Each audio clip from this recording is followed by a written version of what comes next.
Fortunately, spring is here, and Central Park is very, very pretty this time of the year.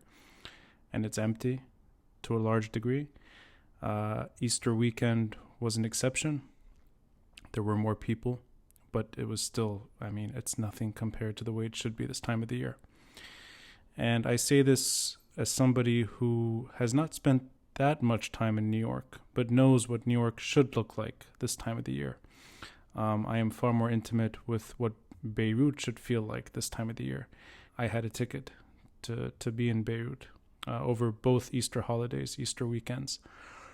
And this is one of my favorite times of the year. A lot of people sort of getting together, just like Christmas and New Year's or Adha, but this is also a sort of a very touristy part of the year too, and not too long ago, sort of Lebanese abroad diaspora coming back to visit, as well as Gulf tourists. And when I say Gulf tourists, I don't necessarily mean Gulf locals. I mean foreigners that live in the Gulf that sort of escape their routine and come to Beirut.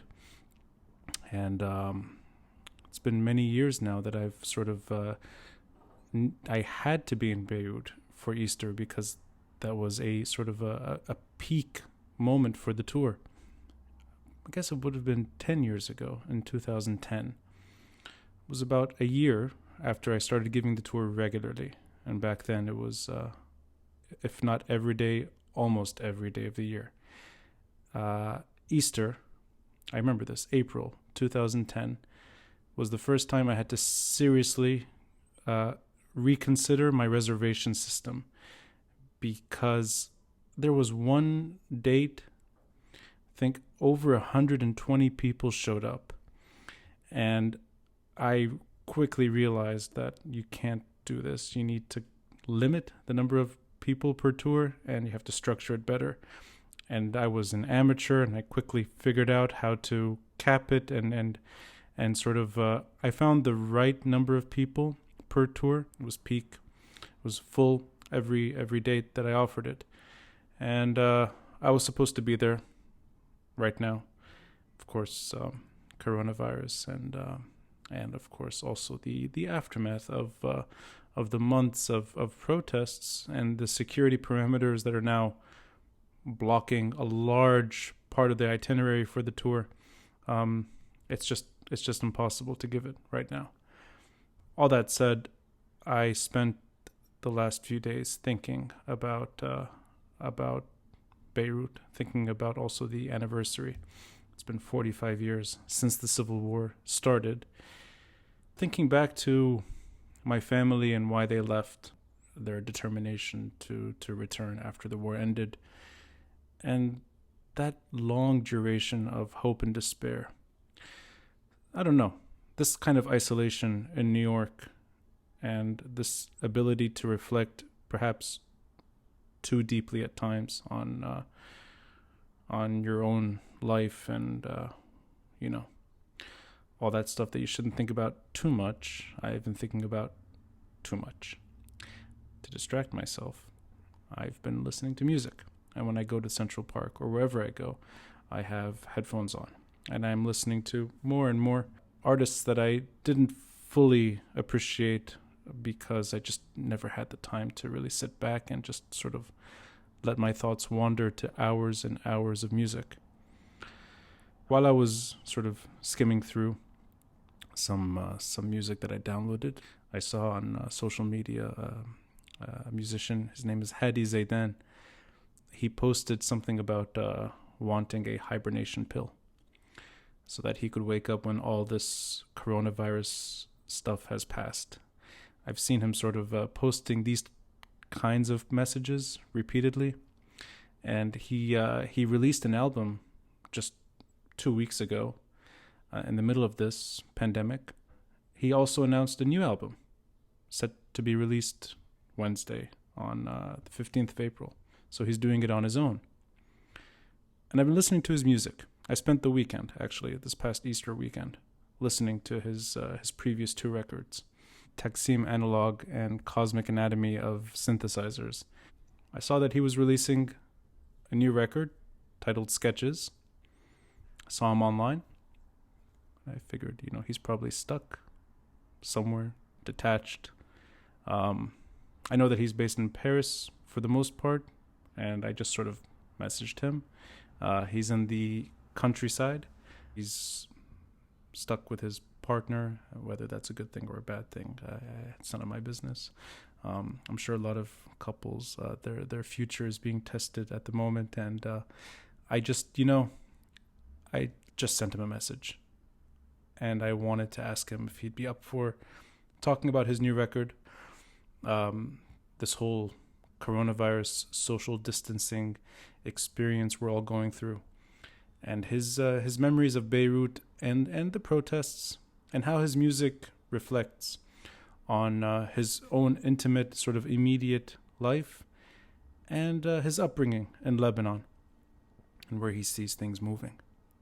Of course, it's a music-heavy episode, and I think it's a great way of sort of just letting this universal language speak for all of us at a time that we're disconnected physically, but we're connected virtually. And Hadi was very kind. He let me listen to the album before its release. During the episode, there are 2 songs in particular that will be featured towards the end of the episode in full. And I used some footage of just the last weekend. I took my camera with me and just filmed sort of people walking. People just sort of... my interpretation is trying to have a sort of a normal weekend in Central Park, in the city. Those songs will have that footage in the background. Towards the end of the episode, you will see also links on how to buy his new record and all that information, and I highly recommend it. So, for episode 135, this is my conversation with Hadi Zeidan. Could you just maybe take me back to your own personal exploration in music in Lebanon? Maybe going back to where this sort of the curiosity in music started, and how Lebanon links to that. Well, I mean, I grew up in Lebanon. I did high school there, and everyone in high school, when you want to express yourself and you're part of the privileged kids who go to private schools, we had access to, you'd be outdoors. We had access to guitars, and so I had my own rock band with a couple of friends with the talent show, inner schools, between own IC, whatnot. Sure. Yeah, so this was already, the genesis of someone who's being in the margin of the classmates. What others were, I don't know, maybe spending their Sundays with their parents, their grandparents. Mm-hmm. I was practicing with my bandmates, when I was still 16. So that's probably, how my idea of musical culture got shaped. To mention everything we listened to back in the days, from rock music to psychedelic rock. Jazz came a lot later. Yeah. But yeah. So this is I hope I've aged us both correctly here, that we're both thinking of this early 90s, mid 90s music scene. Late 90s for Late me. 90s, okay. And that I'm thinking back myself to music that I enjoyed growing up in Beirut. And a lot of it was sort of a blend of Euro trash that I was not interested in myself, and a careful exploration of one DJ that I discovered really just by accident. And this was just sort of a file share. And I hope you recognize this man because I've kept his shirt for a long time. I hope that is showing up. Of course, it's Aphex Twin, yeah. Yeah, so we've got a symbol that we both recognize right away. And, you know, when I hear your music, I think when I hear a lot of sort of this analog and synthesizer production, I think back to Richard D. James, Aphex Twin. This is the first time I ever sort of explore this terrain with somebody on the podcast. I have real admiration for him. And I think I have his bio correct. He was 16 when he started experimenting with music. And this is in the sort of Cornwall, this is in England, sort of remote England. And he had a lot of time to think. But Cornwall, England, to me, is probably the most tranquil environment to grow up in. It's very calm. I'm guessing it's very quiet. And he comes up with the most jarring, most sort of intense kind of electronic music that I've ever heard. I mean, this guy is he's an eccentric. The other sort of DJ that I kind of stumbled into after him was Square Pusher.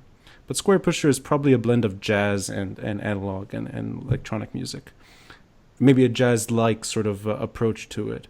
But Aphex Twin is intense.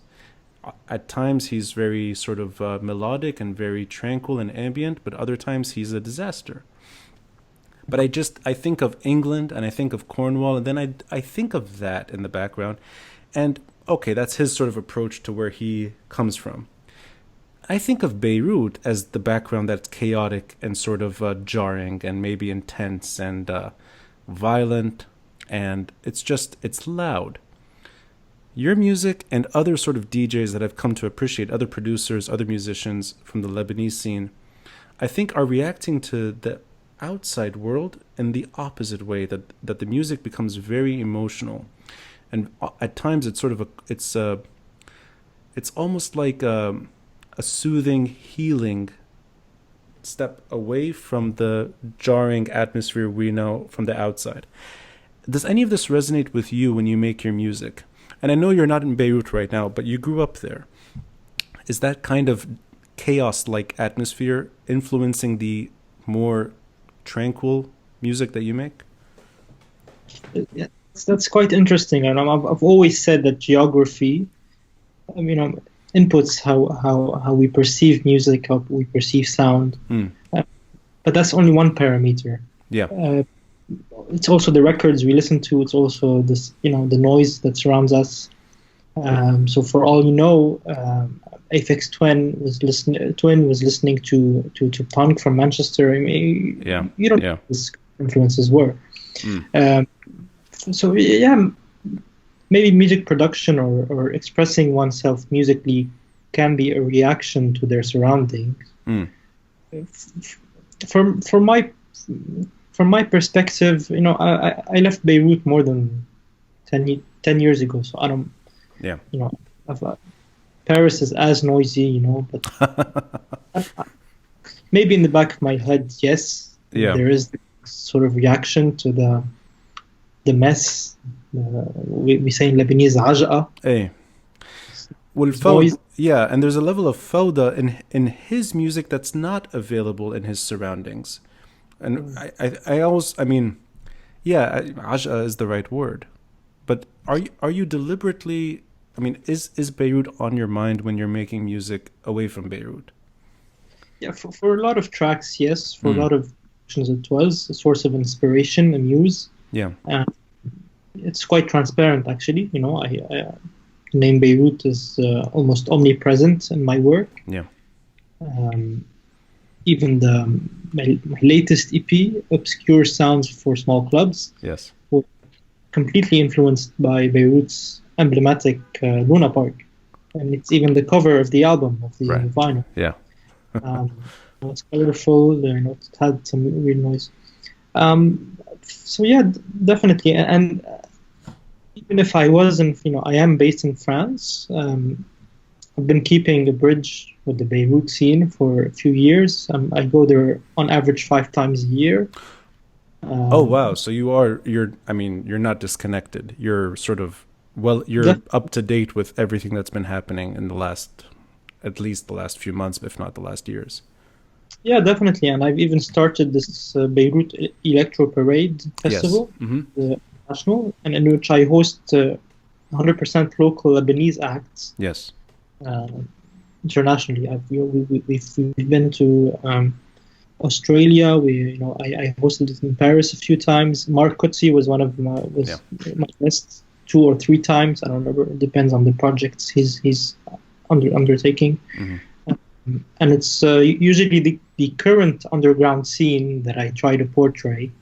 Last year it was Frequent Defects, a new collective that's very active in Beirut. This year I was supposed to host this whole new grime scene with an all-female lineup. It was supposed to be in 2 weeks' time, but because of the COVID-19 lockdown, that's life. So yeah, I am keeping a bridge with Beirut. So perhaps it is influencing my career or my persona as a musician, but that's not the only parameter that I would consider. After all, I am a European resident here. And Yeah. Yeah. I'm glad you mentioned Mark Kutsi. I didn't have to bring him up. You kind of maybe provided the best way to mention, and I used to say this regularly the first few episodes. It's always in the details that he produced the music for the podcast. And I got lucky because I met him by accident at a friend's dinner party. And we sat together. We were talking about art, film, and I had no idea that this man produced some of my favorite Lebanese music. It kind of came up by accident. And when it came up, I tried to sort of play it cool. I didn't want to make him I didn't want to be a fan. So I kind of just said, yeah, good music. Soap Kills, good band. But we sort of established a friendship after that. I don't know if that was part of the friendship, that he's just like, okay, this guy's fine. He's not going to take advantage of this friendship. Although later on I did ask him to make the music for the podcast, but that was more of I wanted his music to be part of this. And we talked about one man, and I'm going to just show you this. I know he's not a DJ per se, but Max Richter. I hope this shows up well on your side. Does. And we kind of both sort of reference tracks that make us feel good. Some of them make us curious. Our conversations were mostly music. And of course, after Mark Kutsi, I decided, you know what? It's time I speak to Zaid Hamdan to talk about all that. Soap Kills and his relationship to music and his own experiences. And something struck me, that it's not just these two, it's a lot of people in this scene. Their music is born out of their experiences in Beirut, in Lebanon. But their appreciation, I think, is oftentimes, not always, but oftentimes better explored, better expressed outside of Lebanon. And what I mean by this is, I think it's, and you tell me if I'm wrong here, that it's still difficult. It's probably difficult anywhere in the world, but the challenges are more severe. To be a true artist at home in Lebanon, that you can make it to a point, but even when you make it to a point, it's not maybe it's not the full exploration. It's limited, and in order to pursue this art form, you still have to try your hand away, and maybe with that, the appreciation sort of it accelerates abroad as opposed to at home. And what I mean by this is, there's so many musicians I know that are from Lebanon, performed in Lebanon, and they're not there. And it's not that they're not there because they don't want to be there. They desperately want to be there. But that it's just an art form that they cannot fully attain at home. And it's not just electronic music. We have Mashrua Leila, that's, I think, based between New York and Europe at the moment. Mark Kutsi himself goes, like you, between Paris and Beirut. Many musicians have kind of done that. They're away from home. Does any of that resonate with you in your experience, in terms of playing music at home, making music at home, and now making music abroad. Yeah, but I mean, I don't think that's proper to Lebanon or to the Lebanese. That's proper to the expression form or art as an expressive form. You know, if you want to give a great example, well, I would use Daft Punk, the two Frenchmen who actually made it internationally in the USA. But I can give you 100 more names. Sure. Phoenix, also a French band. Bob Sinclair, David Guetta. Okay, that's the list. Genre, but yeah, I mean, Philippe Zdar, who passed away, he's a great producer. Quincy Jones, so yeah, I don't. Aphex Twin, by the way. But he's you're right. Aphex Twin has that global brand. But I didn't mean to interrupt you. But is there something? Are the challenges different for you, at least, when it comes to the Lebanese experience? I mean, I can't really evaluate how it would be for a Lebanese artist because I'm not in their shoes. I'm a Lebanese artist who stayed in Lebanon. Because I had the opportunity to leave when I was before I could pretend to have a career. Right. Yeah. So I built mine, or let's say I built mine in Paris, and thanks to Paris. I don't know, hypothetically, I don't like hypothetical situations, but maybe hypothetically speaking, I wouldn't have been able to do the same if I were to stay in Lebanon. Right. That's probably true. I can't tell, but what I can say from a technical perspective is that I have noticed a lack of infrastructure in Lebanon when it comes to the art scene in general and the music in particular. And that's because of the Lebanese current economic situation, the social situation, the sophistication also of the public. You can't expect a lot from the Lebanese crowd. Maybe I don't know. When you say infrastructure, do you mean more like? I mean labels. State level. Oh, you mean in the business side, not so much the. I mean, it could be both. Performing rights organizations, labels. Maybe even curriculums, academic curriculums. A few people do go to le conservatoire. We had a great conservatoire director for years, who is Walid Rolmiye. Yes. A great musician. But no, he's passed away. But so I don't know. It is a lack of infrastructure, but don't forget. I mean, we can't blame Lebanon for this. It's a country that has been through war. They were, so we can't really expect them to have what we can't compare the infrastructure in Europe and in the US. Lebanon's. So it's really a story of it's not that, the talent is there, but it's how to channel that talent to a wider audience. It's difficult in Lebanon, and it's difficult anywhere, but maybe that's just part of the story more because of chaos and violence and war. I mean, this is one reason, of course, and also a more simple, humane reason, which is every person needs to expand their horizons. Yeah. Once you travel, your world is bigger. You realize that it's not just you be outdoors. World is bigger. You realize. I hope so. Yeah. Yeah, but I mean, some people actually do not realize this for that's bad. They think they will, but once you do travel and you realize, that you can have millions of other references. You can, and sometimes, indeed, you do have to travel a few miles to notice that actually you didn't belong home, or maybe that's just how it is.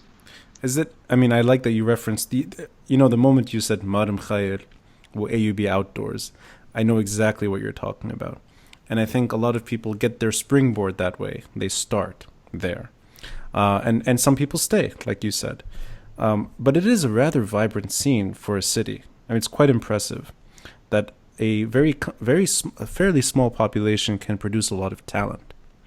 And I think I'm always a bit struck at that you get sort of, without the infrastructure, without maybe even the support, and maybe without the full support of the population. It's not like the audience is still limited when it comes to that kind of music. But still, there's a lot of talent and a lot of expression, a lot of creativity. And I'm going to maybe jump from that to the last few months in Beirut. I don't think any other city can properly protest the way Beirut protests. And this is a superficial example. I see flavors of this. Hong Kong has its flavor. Paris has its own sort of way of protesting. And then, of course, many other cities do. New York is an example as well, that you do see people sort of charming their way through ideas. But the Lebanese are unique. They are quite expressive.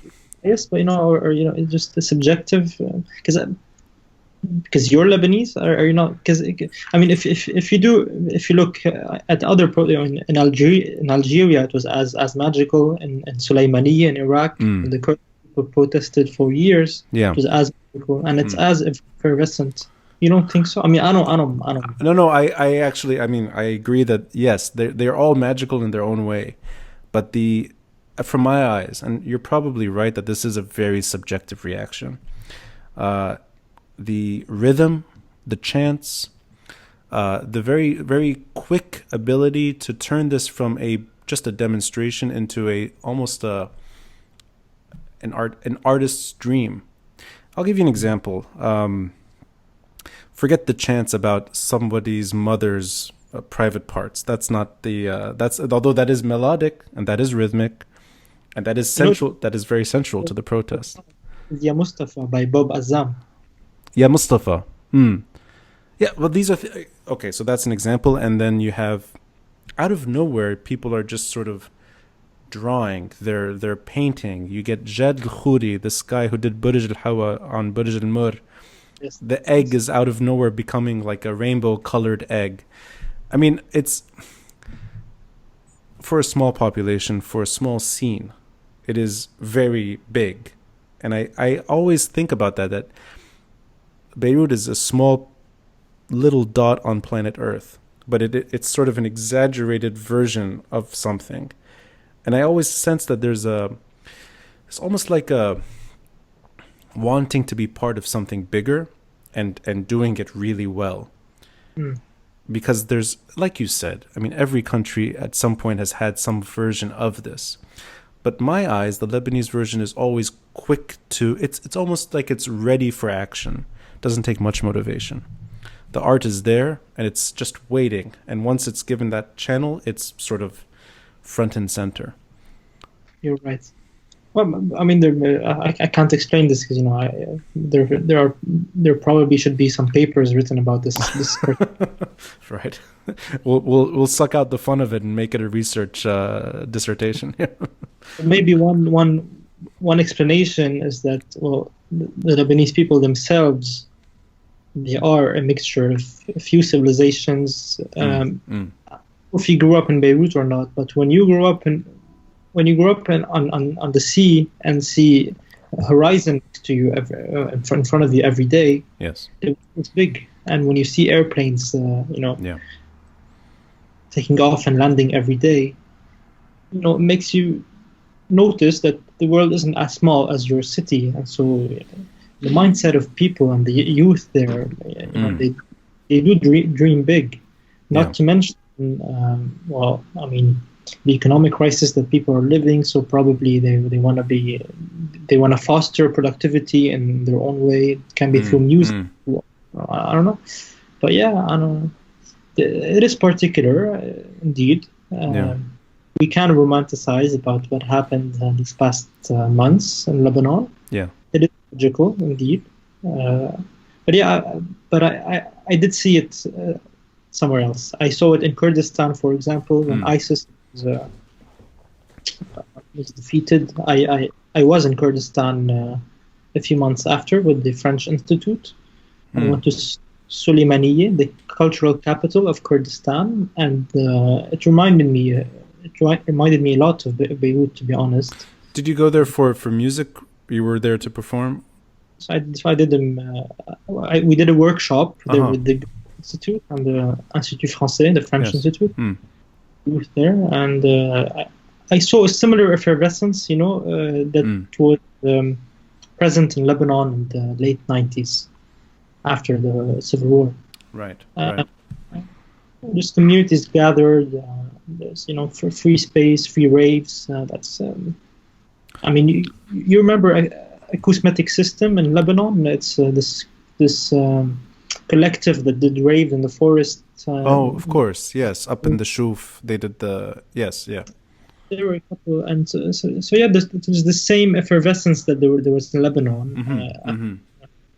So I don't know if it's proper to Beirut, but indeed something in Beirut is magical. But yeah, maybe it's just some cycles. Yeah, but I like that you're putting it in place, because you're right. At the end of the day, it's not that Lebanon's not the center of the universe, but it sometimes feels like it is.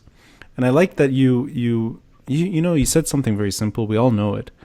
We don't really talk about it though, especially for the slightly older audience. I grew up in Ras Beirut, and in the early 90s, this is before the extra runway was added on the coast.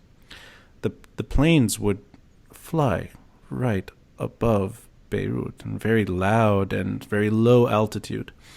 And I mean, it was very easy from most of the city. You just look up, you could even see which airline it was. You could kind of, it was always, these are the years that more airlines were returning.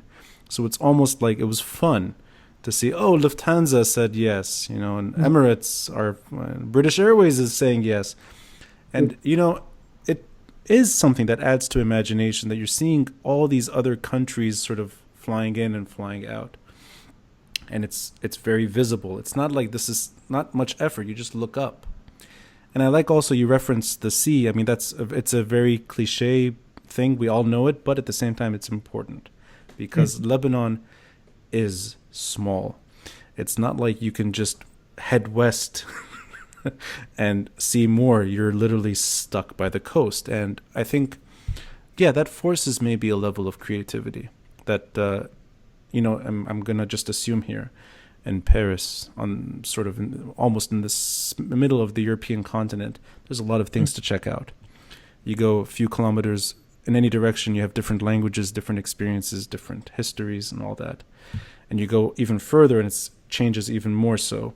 Lebanon, even if you try getting out, you're stuck, especially the last decade, where you're not even easily able to visit your neighbor, Syria, and you're for about 70 years now, you can't head south, let alone west. There's just a sea. So yeah, it forces maybe people to, maybe it makes people think that they're more important than they are, because of limited terrain, that they sort of see that this is all they have, and the world maybe looks a lot smaller, even though it is quite big. I wanted to maybe gauge your mind on the last few months. Many people, I think, that were representing Lebanon abroad, and this different art forms, even in a very sort of, even comedians abroad, that were getting these audiences showing up to them, and sort of maybe there's a synergy of, we're all in this, we're all watching this from afar, but we're very curious and very concerned. And I wanted to ask you, and I say this as somebody with a big fan, without knowing what it's like to do this, to actually make music. Your recent album, that not the one that's coming out on Wednesday, but the Cosmic Anatomy of Synthesizers, which I think it was released just weeks ago, if not less than that. Yeah, it popped. Yeah, I released it on March 15th, I think, March 30th. Yeah, I don't know. Okay, so I'm just, this is sheer curiosity. Is the protest in the background of this album? And the reason I ask you is because I'm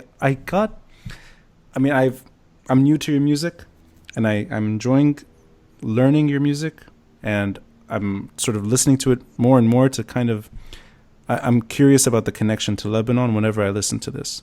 I know that it's not there's no title that has anything Lebanese per se, but it is a bit of a more energetic, more upbeat experience. And I was just wondering if that's a positivity that comes from hope in Lebanon.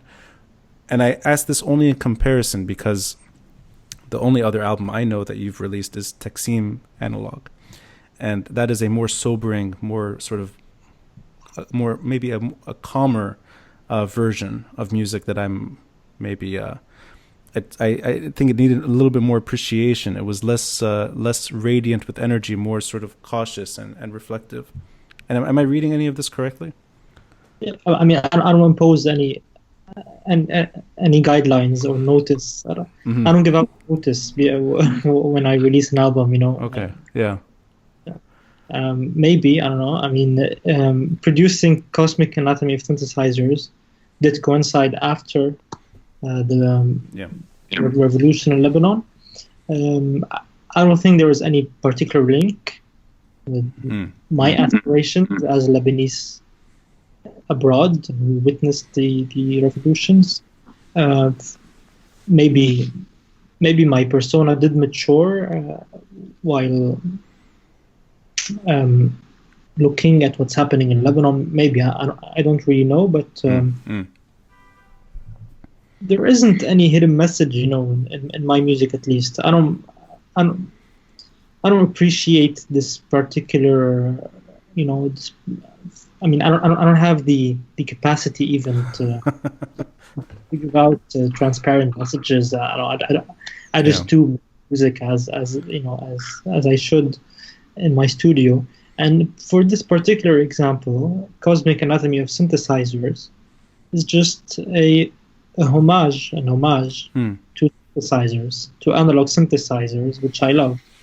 I see. Okay. Yeah, the poetic. I mean, there could be. I mean, I'm actually very flattered to hear this from someone who's listening. I'll tell you, as somebody who knows nothing other than just, I mean, I know there's no lyrics to your music, which makes it more imaginative. That's the beauty of electronic music.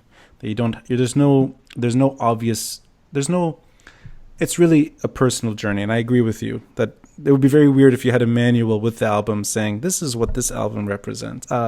Each song has its own bio. I know that doesn't exist, and it shouldn't. But I'll just throw it out there. I mean, you have track listings that are, for me, that's the whole Lebanese experience the last 3 months. And I'll just say it out loud. When the green star waned, for me, was less a star and more the cedar tree. And I thought of the tree burning and sort of fading over time. And that's how I approached that song. Takeoff number 1 and Takeoff number 2 was March 14 and 2015. The Cedar Revolution and then the You Stink movement. Wow. Blue Order Blast to me was October 17. I don't know what blue and what order is, but I thought that's the beginning. And then you have these names that to me are like, they're more metaphysical. It's like you have to look up and believe in something else. So you have Space Cadet. I mean, this is like... Well, I mean, to be fair to the copyright holders, I don't know who they are, but these are names of sci-fi novels from the 80s. See, that's good. That's good. Now I know that I got it wrong, although I still can see it that way. But I think we should nuance. Everything's nuanced, yeah. You know what? I'm going to just say it though. Supernova Rotation. I mean, that's the protest movement. Tower of Glass. Al-Burj, Martyrs Square. Very fragile, but still there. Failure to launch, for me, is what happened. The coronavirus, the pandemic, halted everything in its place. I can't say you're wrong, okay. But I can't say right either. Yeah, that's the beauty of music. Yes. Everyone believes, this used to happen a lot when I was in high school. It doesn't happen to me a lot anymore because probably I'm an adult now. Mm-hmm. We're adults. That's true. Yeah. When I was in high school, a few songs I remember I would listen to and I would feel emotional. I would feel something, and I would relate to the lyrics sometimes, to musical notes. Yeah, I'm pretty sure the composer and the recording artist didn't mean this particular note to be Sure. That's it's very rare when an artist is telling you what they're thinking. You know, a good example is what I showed you earlier. Max Richter, he literally asked us in the audience to take a nap. In his performance, he said, "This is what I mean, sleep." And he asked us to just fall asleep to his music. It's rare that happens. I agree. Very, very, very rare. Message behind the music, because that's quite interesting, because music is a language. Everyone speaks it. Yeah. But the expressions don't always mean the same thing to the listeners. That's interesting. Yeah.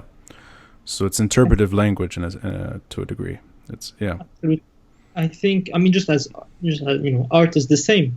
But that's this is why I was saying it's flattering. This means that I may have produced inadvertently an opus, an art piece. Yeah. The vector is sound and iTunes and Spotify, but if it is an art piece and you perceive it and you relate to it, then I'm definitely flattered. I'm happy that I got it wrong, and I'm also happy to keep it that way. And definitely can. I'm going to link up these. The three albums, Taksim Analog and of course the Cosmic Anatomy of Synthesizers.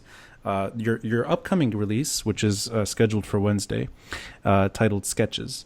Can you tell me more about just the title, the actual name of the album? I know that with all that's been said, just what does the name mean to you? It's literally sounds sketches that I had in my studio, just original recordings from my synthesizers.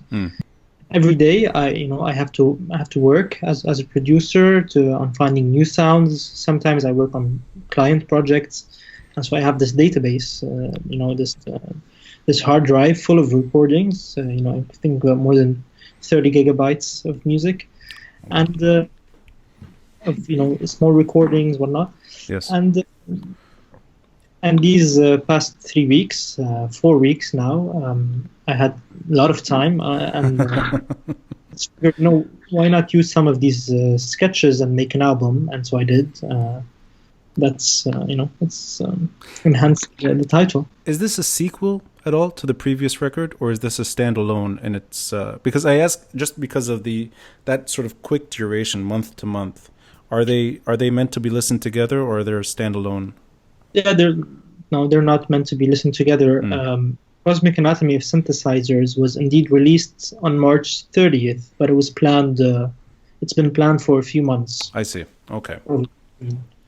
It didn't get the proper promotion because of COVID-19. The lockdown, whatnot. I just, I didn't want to get in the fuss of sending it to promoters, whatnot. Sure. Now it's out there. If people want to listen to it, then it's fine. Sketches, on the other hand, is really the product of these past few weeks. So naturally, it is the product of years of work as a musician, as a music producer. Because everyone has their own technique of producing music, for recording. I've got the same machines that were used for the old albums, and so the sound may seem the same. That's just natural. Great. Well, I'm going to include this in the episode. We'll get maybe to hear just a snippet. And there's track 3, which I wanted to include because it speaks to today in particular. It is called Sundays in Paris, and I want you to experience this with us, Hadi. So I'm going to share this with you as well. And I want to make sure you can hear it too while we record. So I hope you can see what I have on my laptop at the moment. I do. Excellent. So let's listen to Sundays in Paris.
are there particular musicians that, Lebanese or not Lebanese, that maybe inspired you to take the electronic approach? Oh, there are so many. I think the musician I really look up to most is Cosmo Vitelli. He's yes. He has a label called I'm a Cliché. Mm-hmm. He's still making music, if I'm not mistaken. He is still making music. He released an album this year, actually 2 albums. Well, I mean, it's 1 album but in 2 parts. Mm-hmm. And you know, this is one guy I particularly look up to. But I can't really. There are so many influences that I can't really give you a list. Oh, I'd have to say LCD Sound System. Oh, that's a good choice. Actually, you took me back in time though. That's yeah. This is 2006. I don't know, even maybe earlier. Yeah. That's it's quite some time ago. But no, I mean, fantastic music. Yeah, and probably Hot Chip actually. I really love. Mm-hmm. Mm-hmm. In 2005 also released. I mean. Yeah, there are so many influences I can't really tell you, but if there is one, let's say one turning point in my perception of music, I would say it was LCD Sound System and the Hot. Because Hot Chip, LCD Sound System's album and Losing My Edge track. I think it's so genius. They did an arrangement of a techno track, with synthesizers and guitars and their voice. But if you look at if you look technically at the arrangement of the track, you can play it in clubs. You know, you can. Right. Or to the floor. You've got And it's not. I mean, I think it would be unfair just to say that this is electronic music. This is actual. I mean, there's layers and layers to these productions. And I think about that. Are you sitting alone making all this music on your own, or are there actual people providing instrument sort of contributions? I have a few synthesizers. I've got instruments. I do my own recordings. And coming from a musical background already, so I play the piano, the guitar, the drums. Right. I'm trying to do everything organically. Yeah, and I guess that also offers you full creative control, that you can't really get upset at anyone. This is your own production. I wouldn't mind working with other musicians. I haven't had. I did have the chance to do it a couple of times. Not on a recording basis, but in live performances, and I don't mind it. I'll include another song that I got to know just maybe an hour or so ago, but I took a quick liking to it. So it's called Resonance in C Major, and again, I just want to make sure that you get to see this as well. So here we go.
look forward to including the full track listing.